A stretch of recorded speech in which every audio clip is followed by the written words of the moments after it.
ఈరోజు నేను చేసిన వంట అండి గోరుచిక్కుడుకాయ తీపి కూర, బెల్లం వేసిన కూర.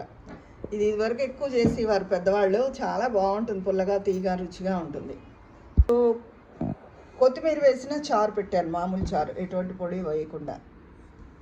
తర్వాత తోటకూర పెరుగు పచ్చడి, ఇది కూడా చాలా ఆరోగ్యకరం అండి. అసలు పెరుగు పచ్చడి ఆరోగ్యం అంటానా, తోటకూర పెరుగు పచ్చడి ఇంకా ఆరోగ్యం. ఉడక పెట్టేసుకోవడం, తక్కువ నీళ్ళు పోసి అది చల్లారిన తర్వాత గట్టిగా నీరు లేకుండా పిండేసి కమ్మటి పెరుగులో కలిపేసుకోవడం. ఆవాలు, జీలకర్ర, మెంతులు, కాస్త ఇంగువ, 2 ఎండుమిరపకాయలు పోపు పెట్టేసుకోవడం, 2 పచ్చిమిరపకాయలు, కరివేపాకు పోపులో వేసేసి ఆ పోపు అంతా పెట్టేసుకోవడం, అంతే. Next beetroot masala boiled fry అండి.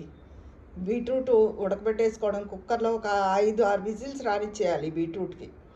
రానిచ్చేసిన తర్వాత మినపప్పు, ఆవాలు, జీలకర్ర, ఎండుమిర్చి పోపు, అందులో ఒక చిన్న ఉల్లిపాయ సన్నగా తరుక్కుని ఆ ఉల్లిపాయలు కూడా ఒకసారి వేగనిచ్చి తగినంత ఉప్పు వేసేసి ఈ బీట్రూట్ ముక్కలు వేసేయడం, కరివేపాకు, బీట్రూట్ ముక్కలు వేసేయడం. చాలా బాగుంటుంది fry, boiled fry. Beetroot boiled fry, తోటకూర పెరుగు పచ్చడి, చారు, గోరుచిక్కుడుకాయ తీపి కూర బెల్లం వేసింది. ఉంటాను.